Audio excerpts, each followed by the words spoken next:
Soal tuduhan untuk, pelanggaran ITE-nya sendiri, relevan nggak menurut Mas Aziz untuk, Dokter Tifa sendiri? Ya, untuk undang-undang ITE-nya, sepengetahuan kami ya dulu, awalnya itu pasalnya itu 27A Undang-Undang ITE.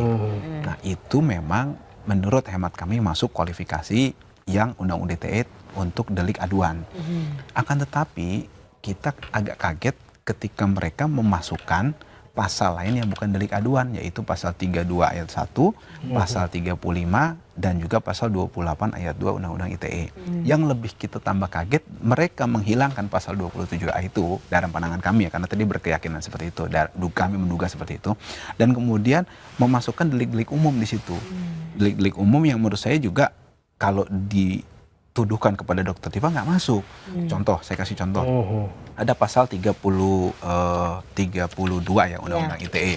32 Undang-Undang ITE itu mengatakan bahwa setiap orang yang dengan sengaja ya, dan tanpa hak, orang sengaja tanpa hak atau melawan hukum dengan cara apapun, mengubah, menambah, mengurangi, melakukan transmisi, merusak, menghilangkan, memindahkan, menyembunyikan suatu informasi elektronik dan atau dokumen elektronik milik orang lain atau milik publik. Nah, sekarang yang disampaikan, yang dipermasalahkan waktu itu kan dokumen ijazah yang dia ambil waktu itu kan dari unggahan dari Dian Sandi. Nah, jadi itu miliknya itu belum jelas milik siapa. Apakah milik Pak Jokowi sebagai pengadu atau pelapor atau milik Dian Sandi? Kan kita harus penjelasan gitu. Atau milik publik. Nah, itu kan harus jelas dulu sebelum didakwa. Kemudian Dokter Tifa itu tidak memiliki kemampuan. Dia dokter gitu kan. Dokter tapi bukan bidang ITE. Jadi dia nggak bisa tuh ngekrop apa. Yang dia bisa lakukan itu yang dia bisa lakukan itu kemarin itu seingat saya dan sepengetahuan saya menduga itu ada foto ijazah. Nah, kemudian dia zoom, dia cek tanda tangannya, hurufnya, fotonya, dari foto ya. Review gitu. Ya, dia memperbesar itu. Nah, begitu juga pasal 35. Setiap orang dengan sengaja, tanpa hak, atau melawan hukum melakukan manipulasi, penciptaan, perubahan, penghilangan, pengerusakan informasi elektronik dan atau dokumen elektronik dengan tujuan agar dianggap seolah-olah data otentik. Kan dia nggak pernah mengatakan ini yang otentik, nggak pernah begitu. Dia nggak pernah bertujuan. Mens rea-nya itu dia nggak pernah menunjukkan ini bahwa ini loh asli. Enggak, dia hanya mempermasalahkan kalau ini asli, kok ini begini, kok ini begitu, gitu loh. Nah, kalau critical point-nya adalah dia merubah. Kemarin saya ada di stasiun televisi juga tuh. Ada gambar foto ijazah Pak Jokowi dari uploadan itu, dia download dari uploadan orang. Nah, kemudian ditempel fotonya Dokter Tifa, ditayangkan tuh di backdrop begini. Saya bilang, ini masuk juga, ini masuk ke pasal ini, kayak gitu. Ini pasal karet dan nggak bisa kita hanya melihat itu semua tanpa melihat bahwa itu ada nggak tujuan dia. Tujuannya tadi kalau pasal 35 itu tujuan dia membuat anggapan seolah-olah data ini otentik. Nggak pernah dia. Apakah televisi bilang ini loh otentik? Kan enggak. Begitu juga Dokter Tifa nggak pernah mengatakan bahwa ini loh yang asli. Dia nggak pernah mengatakan ini loh ijazah yang asli. Enggak. Terhadap ijazah Pak Jokowi ya. Tapi kalau ada ijazah lain dia tunjukkan ini loh ijazah asli. Itu kan ijazah aslinya dia nunjukkan seperti itu. Jadi dia tidak pernah merubah dokumen elektronik kemudian dia katakan ini asli. Nggak pernah setahu saya. Boleh dicek. Dan dari 28 tuduhan dakwaan terkait Undang-Undang ITE yang lebih mengagetkan adalah cuma 5 yang produknya itu dia. Jadi unggahan dari statusnya dia dari cuma 5. Yang 23 itu punyanya Rismon, punyanya Egy Sujana, punyanya channel channel mereka gitu, terus channel lain-lainnya dimasukkan ke situ. Nah, ini kan sekali lagi juga menunjukkan bahwa ini ada perkara lain yang masuk di sini juga. Lucunya perkara lain itu nggak jalan dengan alasan sudah di SP3.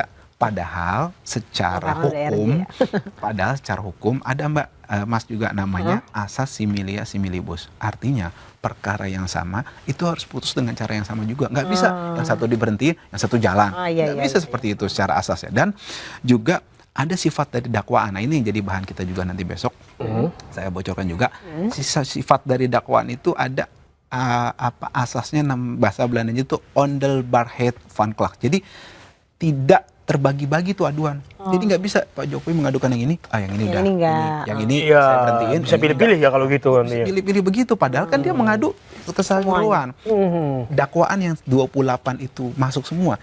Ini membuktikan pihak penegak hukum dalam hal ini yang melakukan kegiatan penuntutan dan dari penyidikan hingga penuntutan ini nggak cermat. Dia masukin semua itu, padahal yang dilakukan oleh Dr. Rifa dari situ cuma 5, 23 yang lainnya masuk. Kan nggak cermat berarti di situ. Iya. Itu jadi objek. Ya, artinya memang dalam dakwaan itu JPU juga memasukkan perkaranya Bang Egy Sujana, perkaranya Bang Rismon juga. Di situ ada unggahan di sini. Iya, unggahan. Nggak ada hubungannya sama Dr. Tifa. Bagaimana bisa Iya. tindakan Karena yang pidana dulu udah nggak ada. Iya. Ya, gimana bahasa kasarnya gimana pada akhirnya Dr. Tifa malah bertanggung jawab terhadap postingannya Dua lagi. Bang Egy atau Bang Rismon gitu ya. Semuanya yang lainnya. Karena Iya. ada 20 unggahan itu 28 yang didakwa gitu kan.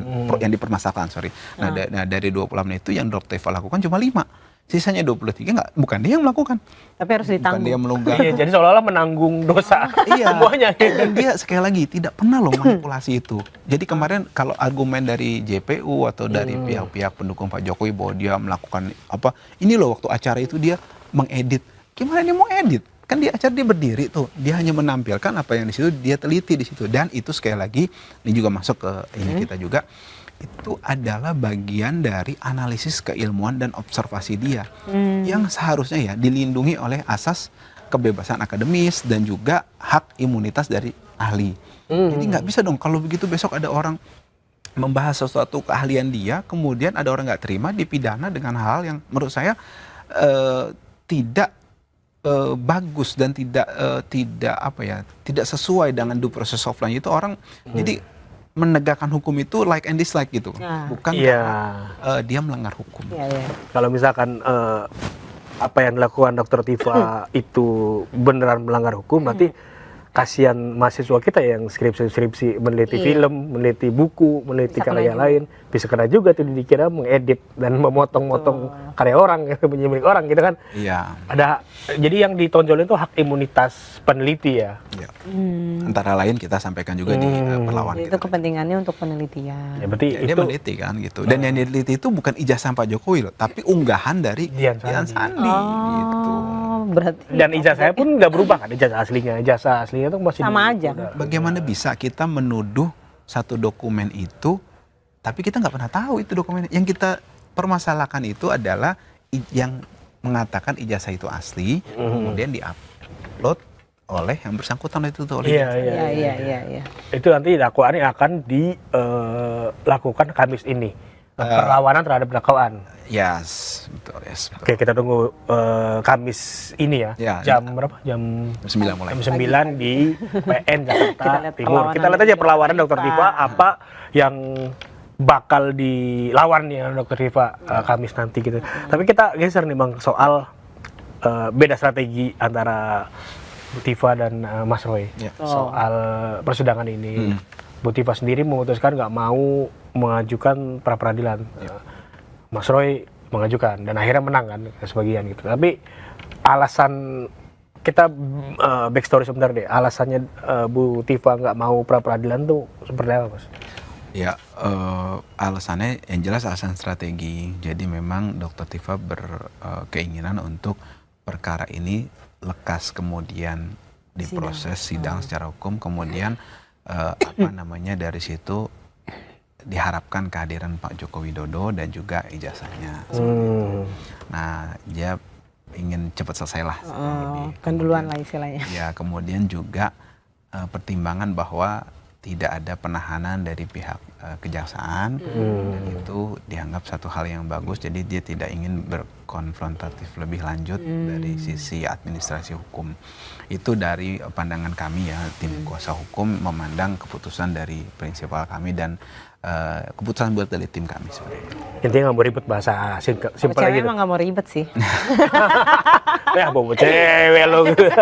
Tapi banyak yang mispersepsi nih soal beda strategi yang bilang ini pecah kongsi. Katanya ada yang Iya, itu tanggapannya iya, pecah. yang bener pecah atau kayak gimana? Enggak sih, tetap solid. Dan kemarin kan waktu sidangnya Dr. Tifa juga Mas Roy Suryo datang. Iya, memberi dukungan gitu. Kemudian juga mereka menegaskan teman baik dari sejak lama dan juga memiliki tujuan yang sama dalam perkara ini juga. Jadi menurut saya itu nggak bener lah seperti itu.